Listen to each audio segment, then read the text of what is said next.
आज मी तुम्हाला दाखवणार आहे की मी माझं फ्रीज कसं ऑर्गनाइज करते आणि पैशाची बचत करून स्टोरेज कंटेनर कोणते वापरते। व्हिडिओला सुरुवात करण्याअगोदर छान सबस्क्राईब केलं नसेल तर सबस्क्राईब करा। त्यानंतर बघा आता फ्रीज सगळं रिकामं करून घेते। फ्रीज रिकामं करून घेतलं की आपल्याला मांडायला सुचतं आणि त्यानंतर मी छान फ्रीजमधले जे काही बॉक्सेस आहे, जे काही कप्पे आहे, बॉक्स आहे, ते सगळं छान पुसून घेतलं। त्यानंतर जे कवर आहे ते पुसून परत ऑर्गनाइज केले। त्यानंतर फ्रीज लावून त्यानंतरचे जे काही भाजीपाला होता सगळा छान निवडून घेतला। निवडून सेट करायला अगदी सोपं जातं। त्यामुळे हे माझ्याकडं रिकामे प्लास्टिकचे कंटेनर होते, जे की तुमच्याही घरात बघायला भेटतील। त्यामध्ये ड्रायफ्रूट स्टोरेज हे बघा अशा पद्धतीने हे रिकामे जे कंटेनर असतात, तर या गोष्टींचा उपयोग करून मी छान अशा भाज्या सगळ्या ऑर्गनाइज करून घेतल्या।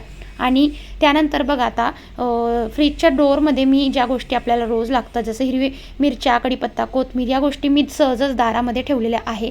त्यानंतर वरच्या कप्प्यामध्ये ज्या काही कडक भाज्या असतात त्यावरती ठेवल्या आणि पालेभाज्या खालती। त्यानंतर हे जे पीठ आहे, पीठ मी फ्रीजमध्येच ठेवत असते। त्यानंतर खोबरं मी फ्रीजमध्ये छान ऑर्गनाइज केलं। आणि कसा वाटला व्हिडिओ भेटते, बाय।